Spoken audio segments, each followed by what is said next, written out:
Hello, in this lesson, we are going to unpack what unconditional permission to eat means for you. To start, we know that your body needs energy to survive. Every cell, fiber, and hair in your body needs energy to survive. And how we get that energy is from the foods that we eat. What happens without regular eating is that your body will adapt. This is particularly true when you are not eating enough carbohydrates in your meals, or you are used to skipping meals, and therefore this impacts how much energy you absorb throughout the day. One thing to keep in mind is that carbohydrates are the preferred energy source for your brain and body.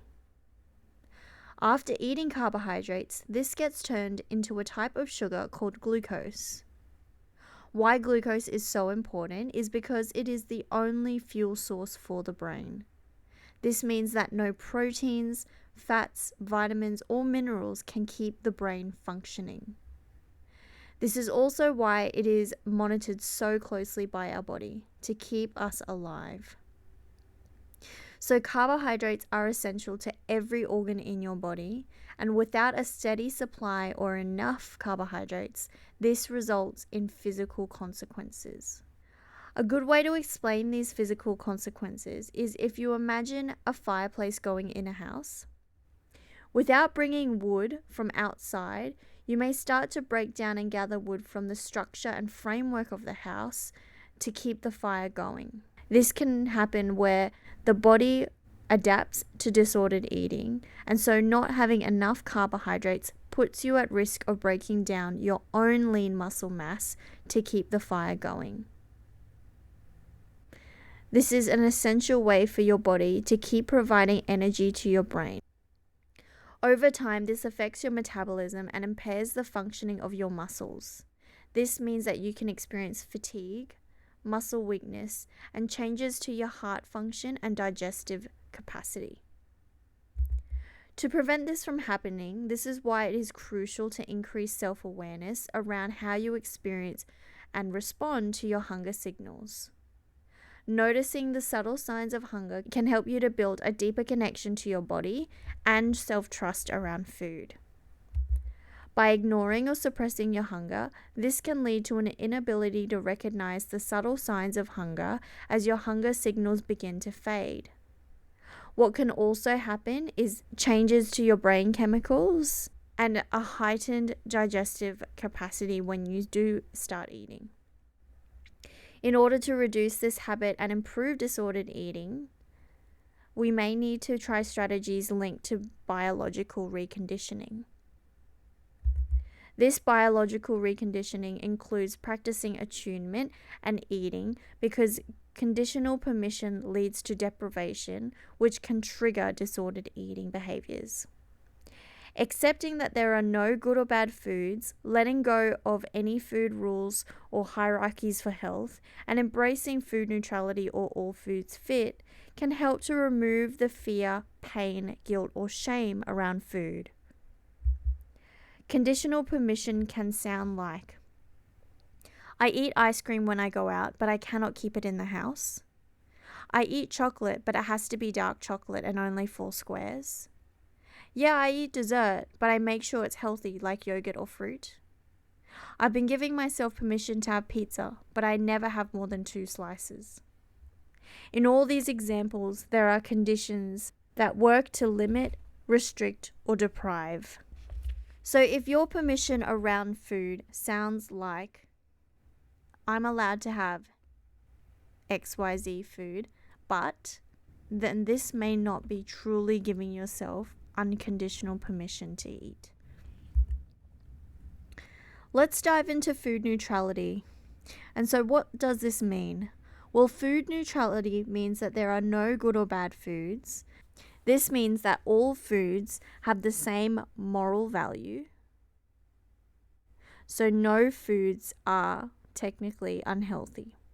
All food fits echoes this, where because different foods serve different purposes, there are no off-limit foods. Embracing food neutrality and all foods fit gives ourselves, our minds, and our bodies permission to experience food free from guilt, shame, or stress. Letting go of food morality means it doesn't impact your moral value. For example, you are not a bad person for eating certain foods. The interesting thing is that these thoughts are learned from diet culture and our environment. And so letting go of these rules and embracing food neutrality can build the path to food freedom. Another element in food neutrality is understanding that the more we forbid a food or cut out, label as off limit, or omit a food, this can drive an innate craving and desire for it. It is not that oranges are better than a slice of cake, but that both provide nourishment, and it is okay that they have different nutritional values. Without full, unconditional permission to eat, you may find yourself in a trap of emotional restriction. Emotional restriction occurs when you are physically allowing yourself to have a food, but still think of it as bad, fattening, or unhealthy.